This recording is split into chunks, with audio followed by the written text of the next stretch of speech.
Kevin Given with you once again for 2-minute reviews, and today the movies strike back. Finally, after months of lockdown, my favorite Regal cinema is open to the public. I was so happy. I had to go, no matter what was playing. I just had to go to the movies. So after I got done my day job, I went, and most of the films were classics. And none of the new offerings they had, which was only a couple, piqued my interest. So I decided to go to Deadpool. I've only seen that movie 1 or 2 times, and I loved it. So I asked about the ticket. It didn't start for another hour. What was starting at that moment? Star Wars: The Force Awakens and The Empire Strikes Back. What to do? I've only seen The Force Awakens a couple of times, and I kind of enjoyed the film, but the rest of the new trilogy left bitter bile in my throat for Kathleen Kennedy's Star Wars. And I love The Empire Strikes Back better than all the Star Wars films, but I've seen it a billion times, and I wanted to go to the movies. I love the movie-going experience, and I hadn't been since the lockdown. So I decided on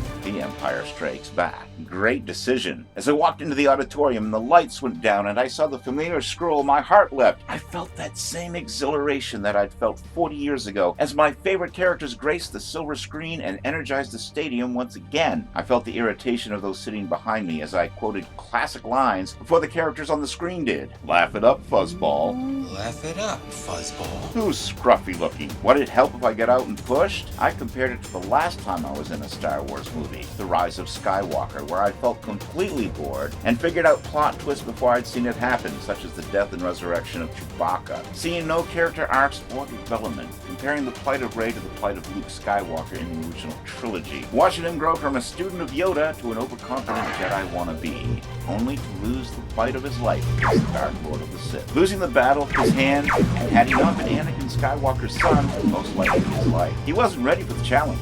Comparing that to Rey, who only had a passing reference to her training and came on full force against Palpatine and barely put up an effort, we saw no growth in the character, and therefore the battle was boring. I made the right decision on what movie to see. The Empire Strikes Back, a timeless classic, The Rise of Skywalker, a soon-to-be-forgotten epic. Anyway, live long and prosper. May the Force be with you. And I want to remind you that if you love comics and pop culture as much as I do, you'll subscribe to my channel and ring the bell to stay informed of upcoming videos. Please share this video, as that will help me gain subscribers as well. I also want to remind you to check out my columns and reviews on 2 sites, Comics for Sinners and Comic Crusaders. I also have my own franchises, Adolescent Radioactive Samurai Platypi and Carl Vincent Vampire Hunter. The latter has been picked up by Cutthroat Comics. Check the links below for more details and the link to Dracula Rising, which is available on Amazon. Here's some great artwork from Raphael Lanohaus from the origin story Foul Blood. Once again, available on Cutthroat Comics. See the links below. I also have a book which is a collection of my reviews and columns called Comics, Pop Culture, and Politics.